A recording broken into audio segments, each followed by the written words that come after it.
নমস্কার, সুরজিৎ মান্না ক্রিয়েশনস চ্যানেলের পক্ষ থেকে তোমাদের সবাইকে সুস্বাগতম। আশা করি তোমরা সকলে ভালো এবং সুস্থ আছো। আমি তোমাদের জন্য এই ভিডিওটিতে তুলে ধরছি 2025 সালের মাধ্যমিক পরীক্ষার্থীদের জন্য এবিটিএ টেস্ট পেপার 2024-2025 ভূগোলের 511 নম্বর পেজের এমসিকিউ ও এসিকিউ এবং 2 নম্বরের প্রশ্নের সমাধান আলোচনা করছি। তার আগে আমি তোমাদের সামনে তুলে ধরেছি 57, 87, 108, 130, 180, 203, 227, 255, 277, 300, 324, 348, 369, 393, 421, 447, 479 এই পেজগুলোর সমাধান করে দিয়েছি। এবং এগুলোর ভিডিওগুলো যদি দেখতে না পাও তাহলে আমার চ্যানেলের প্লে লিস্টে গিয়ে দেখে নাও। আমি 511 নম্বর পেজের ভূগোলের যে প্রশ্নগুলো রয়েছে সেই প্রশ্নের এমসিকিউ এসিকিউ প্রশ্ন এবং সঙ্গে 2 নম্বরের প্রশ্নের সমাধান করছি। যদি তোমরা আমার চ্যানেলে নতুন হও তারা তাড়াতাড়ি আমার চ্যানেলটিকে সাবস্ক্রাইব করে আমার চ্যানেলের পাশে থাকো এবং সঙ্গে ডান দিকের বেল আইকন অল অপশানে গিয়ে প্রেস করো যাতে পরবর্তী ভিডিও নোটিফিকেশন পাও। একটা লাইক দাও এবং কমেন্ট করো এবং ভিডিওটি তোমাদের বন্ধু বান্ধবীদের মধ্যে শেয়ার করো। আমি আলোচনা শুরু করছি। বিভাগ কয়ে একের দাগে 1.1 যে প্রক্রিয়া ক্ষয় বহন ও সঞ্চয়ের মধ্য দিয়ে ভূমিরূপে সামঞ্জস্য তৈরি হয় তাকে অপশান ক্ষয়ে পর্যায়ন বলে। 1.2 পাখির পায়ের আকৃতির মতো বদ্বীপ দেখা যায়। অপশান ক্ষয়ে মিসিসিপি মিসৌরি নদীর মোহনায়। 1.3 প্রস্তরময় মরুভূমিকে বলা হয়। অপশান ক্ষয়ে রেগ এবং অপশান গয়ে শরীর। রেগ বলা হয়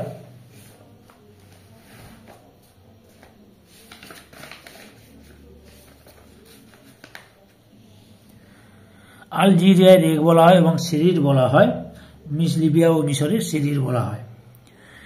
এরপরে 1.4 একটি সাময়িক বায়ুর উদাহরণ হলো অপশান ক্ষয়ে মৌসুমী বায়ু। 1.5 বায়ু আর্দ্রতা মাপক যন্ত্রের নাম অপশান কয়ে হাইগ্রোমিটার। 1.6 একটি উষ্ণ সমুদ্র স্রোতের উদাহরণ হলো উষ্ণ উপসাগরীয় স্রোত অপশান ঘতে রয়েছে। 1.7 ব্ল্যাকফুট রোগ হয় অপশান ক্ষয়ে আর্সেনিকের প্রভাবে। 1.8 ভারতের প্রাচীনতম ভঙ্গিল পর্বতটি হল অপশান ঘয়ে আরাবল্লী। 1.9 ভারতের প্রথম বহুমুখী নদী উপত্যকা পরিকল্পনাটি হল অপশান ক্ষয়ে দামোদর উপত্যকা পরিকল্পনা। 1.10 ভারতের বৃষ্টিপাতের বেশিরভাগই হল অপশান ক্ষয়ে শৈলক্ষেপ প্রকৃতির। 1.11 ভারতের সরলবর্গীয় বনভূমি দেখা যায় অপশান গয়ে হিমালয় পার্বত্য অঞ্চলে। 1.12 ভারতে ধান উৎপাদনের প্রথম স্থানাধিকারী রাজ্যটি হল অপশান গয়ে পশ্চিমবঙ্গ। 1.13 ভারতের সিলিকন ভ্যালি বলা হয় অপশান গয়ে বেঙ্গালুরুকে। 1.14 ইসরো এর প্রধান কার্যালয় অবস্থিত অপশান কয়ে বেঙ্গালুরুতে। এরপরে বিভাগ ক্ষয়ে 2.2 দাগে শুদ্ধ অশুদ্ধ। 2.1 জলপ্রপাতের পাদদেশে তৈরি হয় মন্থকূপ অশুদ্ধ। জলপ্রপাতের পাদদেশে প্রপাতকূপের সৃষ্টি হয়। 2.1.2 ভারতের দীর্ঘতম হিমবাহ সিয়াচেন শুদ্ধ। 2.1.3 বায়ুমণ্ডলের গ্যাসীয় উপাদানের মধ্যে অক্সিজেনের পরিমাণ সর্বাধিক অশুদ্ধ। নাইট্রোজেনের পরিমাণ সর্বাধিক।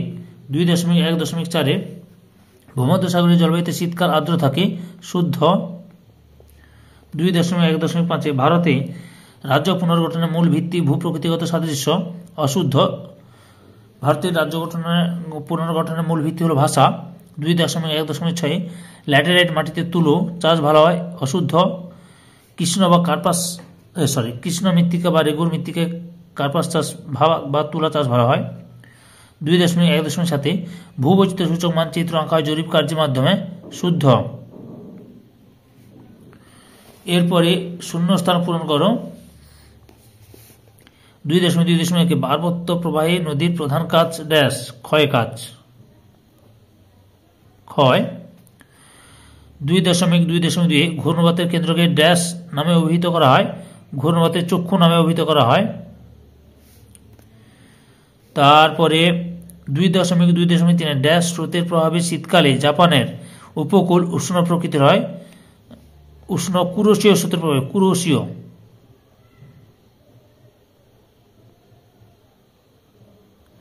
কুরসীয় স্রোতের প্রভাবে।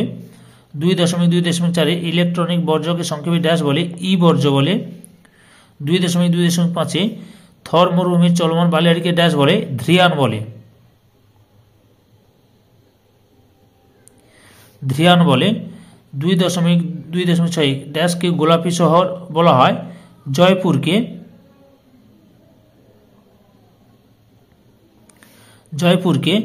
2.2.7 ভারতের প্রথম পাতাল রেল চালু হয় ড্যাশ শহরে, কলকাতা শহরে।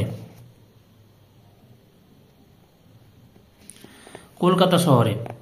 এরপরে 2.3 একটি বা দুটি শব্দে উত্তর দাও। 2.3.1 হিমবাহবাহিত ক্ষয়জাত পদার্থকে কি বলা হয়? গ্রাবরেখা বলা হয়, গ্রাবরেখা। 2.3.2 আল্পস পর্বতের উপর দিয়ে প্রবাহিত উষ্ণ বায়ুর নাম লিখো। ফোন। 2.3.3 স্যানিটারি ল্যান্ডফিল থেকে কোন গ্যাস নির্গত হয়? Methane gas. 2.3.4 গঙ্গা নদীর কোন প্রভাবে সর্বাধিক দূষণ লক্ষ্য করা যায়? গঙ্গা নদীর নিম্ন প্রবাহে বা নিম্ন গতিতে, নিম্ন গতি বা প্রবাহে, নিম্ন গতি বা প্রবাহে গঙ্গা বেশি দূষণ হয়। 2.3.5 লাক্ষা ও মিনিকয় কি ধরনের দ্বীপ? প্রবাল দ্বীপ, প্রবাল দ্বীপ। 2.3.6 মৃত্তিকা ক্ষয়ের যে কোনো দুইটি প্রাকৃতিক কারণ উল্লেখ করো। আমি লিখছি না, তোমরা লিখে দেবে। অত্যধিক বৃষ্টিপাত এবং অত্যধিক হারে বৃক্ষছেদন। বৃক্ষছেদন এবং বৃষ্টিপাতের কারণে মৃত্তিকা ক্ষয় বেশি হয়। 2.3.7 পশ্চিমবঙ্গে হলদিয়া মূলত কোন শিল্পের জন্য বিখ্যাত? পেট্রো রসায়ন শিল্পের জন্য বা তৈল শোধনাগার শিল্পের জন্য।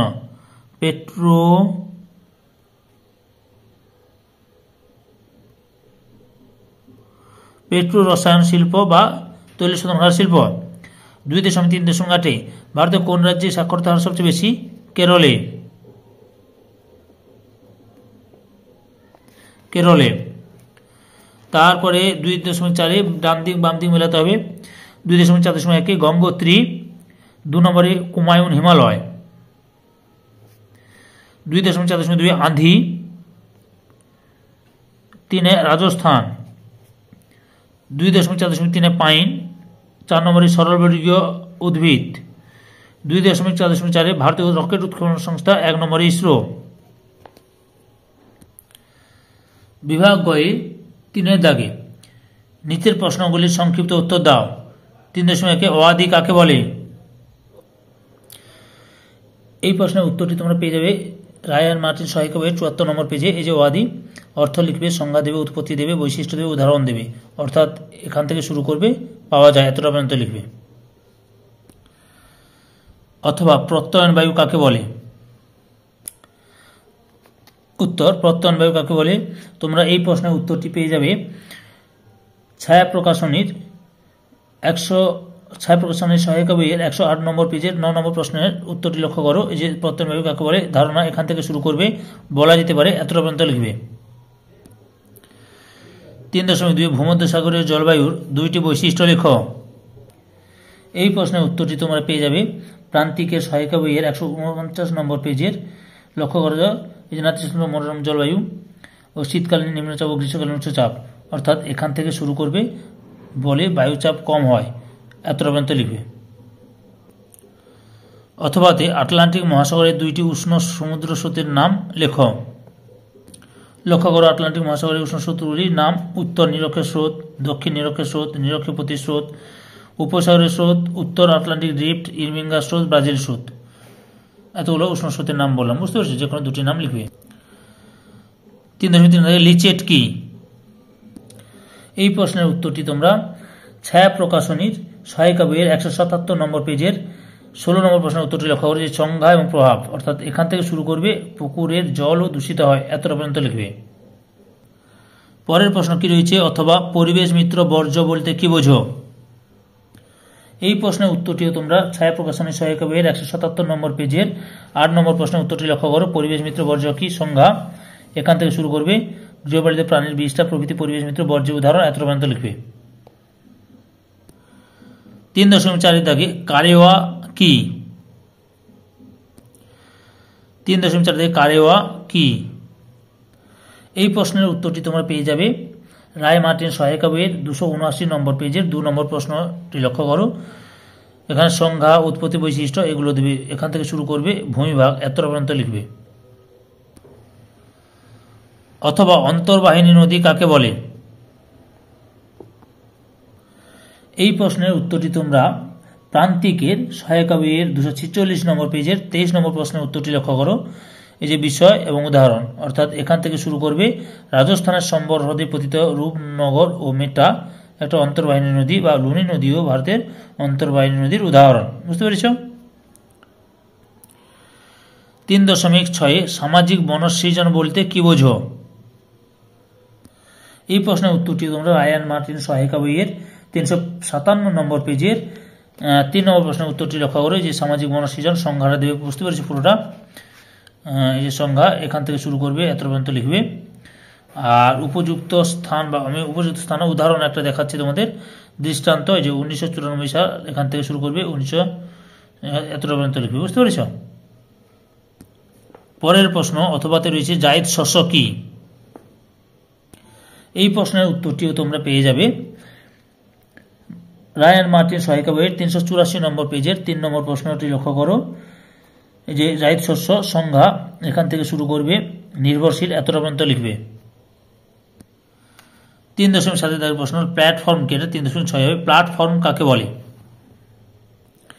এই প্রশ্নের উত্তরটিও তোমরা পেয়ে যাবে রায়ান মার্টিন সহায়িকা বইয়ের 465 নম্বর পেজের 3 নম্বর প্রশ্নের উত্তরটি লক্ষ্য করো। এই যে প্ল্যাটফর্ম সংজ্ঞা দেবে, শ্রেণীবিভাগ দেবে এবং উদাহরণ কৃত্রিম উপগ্রহ এত পর্যন্ত লিখবে। 2 নম্বরের লাস্ট প্রশ্ন, অথবা ভূবৈচিত্র্য সূচক মানচিত্রের সংজ্ঞা লেখ। এই প্রশ্নটি তোমাদের প্রায় সেটগুলো এসছে, তাই এই প্রশ্নটা খুবই ইম্পর্টেন্ট তোমাদের কাছে। এই প্রশ্নের উত্তরটি পেয়ে যাবে তোমরা 454 নম্বর পেজ, অর্থাৎ রায়ান মার্টিন সহায়িকা বইয়ের 454 নম্বর পেজের 4 নম্বর প্রশ্নের উত্তরটি লক্ষ্য করতে হবে তোমাদের। যে সংজ্ঞা, গ্রিক শব্দ এখান থেকে শুরু করবে, জনবসতি, মন্দির, মসজিদ, বাজার ইত্যাদি এত পর্যন্ত লিখবে। এবং বিভাগ ভয়ে 4 থেকে, অর্থাৎ 3 নম্বরে কি কি প্রশ্নগুলো এসেছে তোমরা লক্ষ্য করো। স্ক্রিনশট মেনে নাও তোমরা, খুবই তাড়াতাড়ি সুবিধার জন্য স্ক্রিনশট মেনে নাও তোমরা। অনেকে মন্তব্য করে স্যার পুরো টেস্ট পেপারে কী কী প্রশ্ন এসেছে দেখালে খুব ভালো হয়, কারণ অনেকে এই বিজে টেস্ট পেপার কিনতে অসমর্থ, যাই হোক কিনতে পারে না, তাই তাদের জন্য আমি এই প্রশ্নগুলি, অর্থাৎ 3.4 দাগে 3 নম্বরের প্রশ্ন এবং 5 দাগে এর 5 নম্বরের প্রশ্ন, অর্থাৎ বিভাগ এর 5 নম্বরের প্রশ্নগুলো লক্ষ্য দেখাচ্ছি তোমাদের। তোমরা লক্ষ্য করে স্ক্রিনশট মেরে নাও প্রয়োজন হলে। তার সঙ্গে বিভাগ 6 এর ম্যাপ পয়েন্টিংগুলো দেখো। আরাবল্লী পর্বত, কাম্বি বা খাম্বিত উপসাগর, লুনি নদী, বছরে 2 বার বৃষ্টিপাতযুক্ত অঞ্চল, করমণ্ডল উপকূল চিহ্নিত করবে। পার্বত্য মৃত্তিকাঞ্চল, পশ্চিমবঙ্গে ম্যানগ্রোভ অরণ্য, সুন্দরবন চিহ্নিত করবে। ভারতের প্রধান কফি উৎপাদক অঞ্চল, এটা কর্ণাটক রাজ্য দেখাবে। রেল ইঞ্জিন নির্মাণ শিল্প কেন্দ্র, চিত্তরঞ্জন, কান্ডালা বন্দর, নিউ দিল্লি। সম্পূর্ণ ভিডিওটি দেখে আমার চ্যানেলে পাশে থাকার জন্য তোমাদের সবাইকে অসংখ্য অসংখ্য ধন্যবাদ।